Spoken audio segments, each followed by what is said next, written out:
दोस्तों नमस्कार।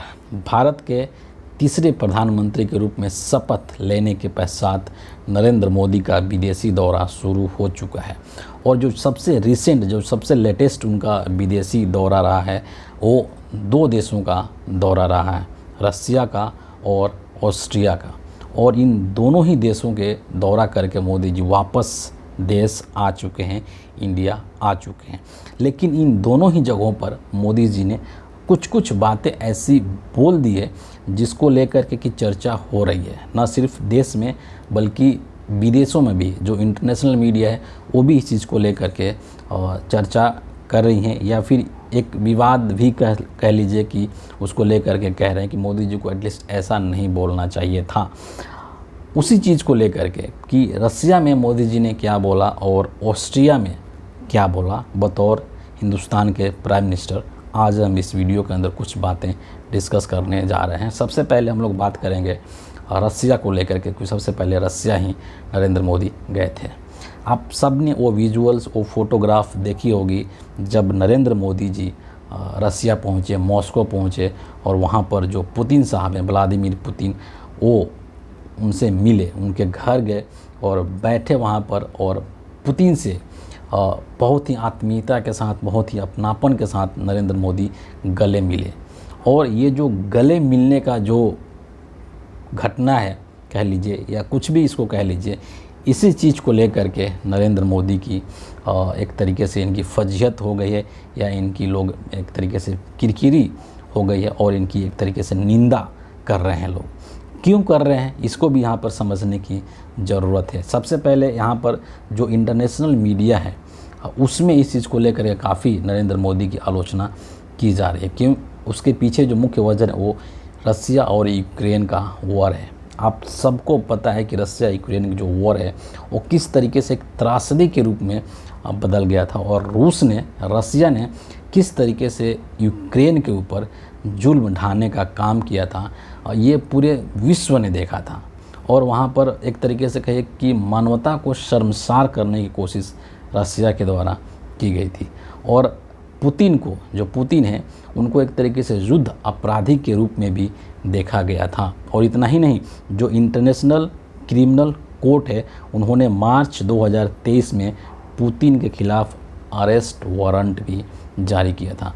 तो इस तरीके की एक जो शख्सियत है पुतिन की, जो उनका एक जो छवि बना पूरे दुनिया में रसिया यूक्रेन वॉर के बाद, तो उसके बाद से अगर मोदी जी, जो कि दुनिया के सबसे बड़े लोकतंत्र के प्रधानमंत्री हैं, और वो जा कर के उनसे गले मिलते हैं, तो उस चीज़ को लेकर के जो इंटरनेशनल मीडिया है, जो वेस्टर्न कंट्रीज़ के जो विश्लेषक हैं, वेस्टर्न कंट्रीज़ की जो मीडिया है, वो इसको काफ़ी गलत तरीके से देख रही है और इस चीज़ को लेकर काफ़ी वो आलोचनात्मक रुख अपना रही है। और एक तरीके से पूरी दुनिया ने, जब रसिया यूक्रेन जो वॉर है, इस चीज़ के मद्देनज़र पूरी दुनिया ने रसिया के ऊपर कई तरीके का प्रतिबंध लगाने की कोशिश किया और उसको एक तरीके से अलग थलग करने की कोशिश भी किया। और इसीलिए उनका ये भी कहना है कि जब भारत के प्रधानमंत्री रसिया जाते हैं, रूस जाते हैं, पुतिन से गले मिलते हैं, उनके साथ बात करते हैं, तो जो रसिया के ऊपर प्रतिबंध लगाया गया है उसका असर कमज़ोर हो सकता है, ये उनका तर्क है। इतना ही नहीं, बल्कि जो जेलेंस्की हैं, जो कि यूक्रेन के राष्ट्रपति हैं जेलेंस्की, उन्होंने भी इस चीज़ को लेकर के नरेंद्र मोदी के ऊपर एक निशाना साधने का काम किया। और उनका एक स्टेटमेंट आया जिसमें उन्होंने कहा है कि यह बहुत ही निराशाजनक है कि दुनिया का सबसे बड़ा लोकतंत्र दुनिया के खूनी अपराधी को गले लगा रहा है। बच्चों के अस्पताल पर भी हमला किया गया था रसिया के द्वारा, इसीलिए उन्होंने पुतिन के लिए खूनी और अपराधी का संज्ञा देने का यहाँ पर काम किया है यूक्रेन के राष्ट्रपति जेलेंस्की ने। और नरेंद्र मोदी के इस कृत्य का घोर निंदा किया है। इस चीज़ को लेकर के बहुत ज़्यादा इस पर टिप्पणी नहीं की जा सकती है, क्योंकि ये इंटरनेशनल अफेयर्स है, डिप्लोमेसी है। रसिया हिंदुस्तान का सबसे पुराना एक तरीके से कह लीजिए कि दोस्त है, बहुत ही वफादार दोस्त रहा है ना। तो ये चीज़ें चलती है, आप एक बार में सभी को खुश नहीं रख सकते हैं। लेकिन इससे बहुत ज़्यादा आपत्ति नहीं है हिंदुस्तान में। हालांकि बातें ज़रूर हो रही है, लेकिन एक बात जो नरेंद्र मोदी जा कर के वहाँ पर रसिया के अंदर उन्होंने कहा है, उस चीज़ को लेकर के हिंदुस्तान में लोग काफ़ी आपत्ति जता रहे हैं।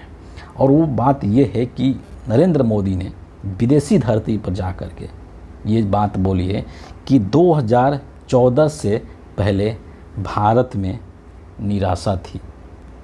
ये जो बात है नरेंद्र मोदी ने बोली है जा कर के रसिया में। आप याद कीजिए कि जब कांग्रेस पार्टी के लीडर राहुल गांधी विदेश में कहीं जाते हैं, किसी देश में जाते हैं, कोई चर्चा परिचर्चा करते हैं और वहाँ पर जब हिंदुस्तान की समस्याओं को लेकर के जिक्र करते हैं या फिर यहाँ के लोकतंत्र को लेकर के जिक्र करते हैं कि ये लोकतंत्र का क्या वास्तविक स्थिति है, तो उस चीज़ को हिंदुस्तान की जो मीडिया है, तथाकथित जो मेन स्ट्रीम मीडिया है, वो बहुत ही गलत तरीके से पेश करती है और ये बोलती है कि राहुल गांधी विदेश में जा कर के और देश की यानी कि इंडिया की छवि खराब करने की कोशिश कर रहे हैं, भारत की छवि धूमिल करने की कोशिश कर रहे हैं, जबकि वो प्रधानमंत्री नहीं है। राहुल गांधी प्रधानमंत्री नहीं है, वो सिर्फ कांग्रेस पार्टी के लीडर हैं। लेकिन हिंदुस्तान का प्रधानमंत्री जब विदेश में जा कर के ये बोले कि 2014 से पहले हिंदुस्तान के अंदर निराशा थी, तो इस बात की आप जितनी भी आलोचना कर सकते हैं वो जायज़ है। क्यों? क्योंकि इसका मतलब नरेंद्र मोदी कहीं ना कहीं ये कहना चाहते हैं कि 2014 में जब मैं प्रधानमंत्री बना उसके बाद ही हिंदुस्तान के अंदर सब कुछ हुआ और 2014 से पहले हिंदुस्तान में कुछ भी नहीं था। जबकि वास्तविक जो स्थिति है वो इसके ठीक उल्टा है। 2014 के बाद से आप देखेंगे कि आप किसी भी चीज़ के ऊपर नज़र डाल लीजिए, चाहे बेरोज़गारी की बात कर लीजिए, युवाओं की बात कर लीजिए, चाहे आप इस देश के अंदर किसानों की दुर्दशा की बात कर लीजिए, इस देश के अंदर जो लोगों का कमाई है उसकी बात कर लीजिए कि कमाई लगातार कम हो रही है और अमीर और गरीब के बीच में जो एक खाई है वो बढ़ रही है, यानी कि जो आर्थिक विषमता है वो काफ़ी बढ़ रही है। 2014 के बाद सबसे अधिक कर्ज नरेंद्र मोदी ने लिया। आज तक से हिंदुस्तान के जितने भी प्रधानमंत्रियों ने जो कर्ज लिया है उससे कहीं अधिक अकेले नरेंद्र मोदी ने कर्ज लिया है। महंगाई की ये हालत है कि यहाँ पर लोगों का रोटी दाल का जुगाड़ करना मुश्किल हो रहा है। नौकरी नहीं है, नौकरी देना तो छोड़ दीजिए, बल्कि नौकरियाँ ले ली गई हैं उल्टे ही सरकार के द्वारा। तो नरेंद्र मोदी किस हिसाब से ये बोल रहे हैं कि हिंदुस्तान के अंदर जो 2014 से पहले निराशा का माहौल था और सब कुछ जो हुआ है वो 2014 के बाद ही हुआ है, यानी कि जब नरेंद्र मोदी भारत का प्रधानमंत्री बना है उसके बाद ही हिंदुस्तान के अंदर सब कुछ हुआ है। ये नरेंद्र मोदी का जो बयान है एक बहुत ही घटिया बयान है जो कि नहीं देना चाहिए था एक प्रधानमंत्री के तौर पर। किसी भी देश के साथ में अगर हिंदुस्तान का जो रिश्ता है उसकी बुनियाद 2014 में नहीं रखी गई है, बल्कि आज़ादी के बाद से ही वो रिश्ते चले आ रहे हैं। उसकी नींव उसी समय पड़ गई थी और आप उसी नींव पर चल रहे हैं, आगे बढ़ रहे हैं। तो ये कह देना कि जो कुछ भी हुआ है हिंदुस्तान के अंदर 2014 में ही हुआ है, उसके बाद ही हुआ है, उसके पहले कुछ भी नहीं हुआ था, ये प्रधानमंत्री के तरफ से इस तरीके का बात बोलना एक बहुत ही ओछी हरकत है। ऐसा नहीं करना चाहिए, लेकिन नरेंद्र मोदी ने ऐसा किया है रसिया में जा कर के, रूस में जा कर के। अब हम यहाँ पर थोड़ा सा संक्षेप में, हालांकि इस चीज़ को जो रसिया यूक्रेन का वॉर है इस पर जो अमेरिका के राष्ट्रपति हैं जो बाइडेन, नेटो देशों का जो सम्मेलन चल रहा है वहाँ पर उन्होंने साफ तौर पर ये चीज़ बोल दिया है कि युद्ध समाप्त हो जाएगा। जो रसिया यूक्रेन युद्ध है वो समाप्त हो जाएगा। यूक्रेन एक स्वतंत्र और आज़ाद देश बना रहेगा, यानी कि रसिया की मंशा पूरी नहीं होगी और इस युद्ध में रूस की नहीं बल्कि यूक्रेन की विजय होगी।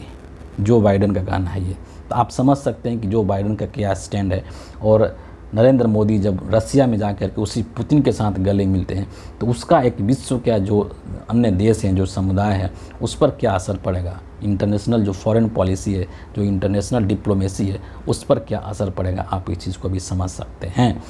अब यहाँ पर बहुत ही अगले 2-3 मिनट के अंदर मैं जो ऑस्ट्रिया है उसके बारे में बात कर देना चाहता हूँ कि ऑस्ट्रिया के अंदर मोदी जी जा कर के क्या बोले।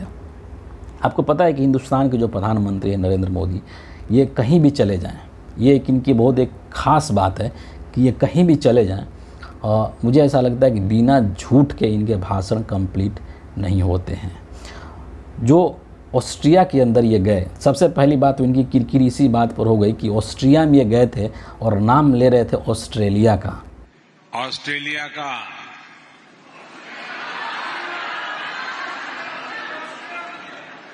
ऑस्ट्रिया का ये है ना, पहला मजाक इनका वहीं पर बन गया। फिर वहाँ पर जा कर के इन्होंने एक बहुत ही ज़बरदस्त तरीके का झूठ बोला है नरेंद्र मोदी ने, और वहाँ पर जा कर के कहा है कि हिंदुस्तान के अंदर पिछले 10 सालों में हर हफ्ते एक विश्वविद्यालय का गठन किया गया, यानी कि एक विश्वविद्यालय बना है, जो कि इसमें मुझे नहीं लगता है कहीं दूर दूर तक इसमें सच्चाई होगी। लेकिन देश के प्रधानमंत्री ने जा कर के वहाँ पर ये चीज़ें बोली है। एक और चीज़ बोली जिसको लेकर के मतलब आपत्ति जताई जा सकती है। मोदी जी ने ये बोला है कि हिंदुस्तान का जो इलेक्टोरल मशीनरी है, इस लोकसभा के चुनाव के बारे में बात करते हैं, मोदी जी ने कहा था कि हिंदुस्तान की जो इलेक्टोरल मशीनरी है वो बहुत ही तंदुरुस्त है, और वहाँ का जो लोकतंत्र की जो शक्ति है वो बहुत ही बड़ी शक्ति है, और इसीलिए इतने बड़े देश में चुनाव करा करके और फटाफट रिजल्ट दे दिया गया। लेकिन नरेंद्र मोदी जी को ये बात भी बोलना चाहिए कि उसी जो इलेक्टोरल मशीनरी है, जिसका एक सबसे अहम हिस्सा हिंदुस्तान का चुनाव आयोग, इलेक्शन कमीशन ऑफ इंडिया है, तो नरेंद्र मोदी जी को ये मुद्दा भी उठाना चाहिए, इस बात पर भी बोलना चाहिए कि 2024 के लोकसभा चुनाव के अंदर जितनी चर्चे इस देश के मुद्दों को लेकर हो रहे थे, उससे कहीं अधिक चर्चा हिंदुस्तान के इलेक्शन कमीशन ऑफ इंडिया के बारे में हो रहा था। उसके जो मुख्य चुनाव आयुक्त राजीव कुमार है, उनकी निष्पक्षता को लेकर के हो रहा था कि कितना निष्पक्ष तरीके से, कितना फ्री एंड फेयर इलेक्शन संपन्न करवा रहे हैं, और किस तरीके से काउंटिंग कराई गई है, कितना काउंटिंग में पारदर्शिता बरती गई है। इस चीज़ को लेकर के भी नरेंद्र मोदी को बोलना चाहिए। लेकिन नरेंद्र मोदी ने ऐसा कुछ नहीं बोला। हर दिन लोकतंत्र का गला घोटने का काम कर रहे हैं इस देश के अंदर नरेंद्र मोदी, पिछले 2014 से लेकर के और अभी तक। और जाते हैं तो लोकतंत्र के बारे में बड़ी बड़ी बातें करते नजर आते हैं नरेंद्र मोदी। और देश में हो, विदेश में हो, हिंदुस्तान के अंदर संसद में हो या सड़क पर हो, ऐसा प्रतीत होता है कि इनके जो भाषण होते हैं वो सिर्फ़ और सिर्फ हवाई बातें होती है। सिर्फ़ और सिर्फ एक मुंगेरी लाल का हसीन सपने दिखाने के काम करते हैं, सपने बेचने का नरेंद्र मोदी काम करते हैं, जिसका कि धरातल पर ज़मीनी हकीकत से दूर दूर तक कोई वास्ता नहीं होता है। जो 2047 तक भारत को विकसित राष्ट्र बना देंगे नरेंद्र मोदी, और उसी नरेंद्र मोदी के गृह राज्य में गुजरात के अंदर एक नौकरी के लिए लड़के किस तरीके से लाइन में खड़े हैं, इस दृश्य को पूरे हिंदुस्तान ने आज देखा है। इसलिए मैंने कहा कि हिंदुस्तान के जो प्राइम मिनिस्टर हैं आज के डेट में, वो सिर्फ़ और सिर्फ सपने बेचने का काम करते हैं, सिर्फ़ और सिर्फ हवाई और हवा महल की बातें करना जानते हैं, जिसका कि हकीकत से कोई लेना देना नहीं होता है। तो फिलहाल इस वीडियो के लिए इतना ही है। आप सभी का बहुत बहुत धन्यवाद।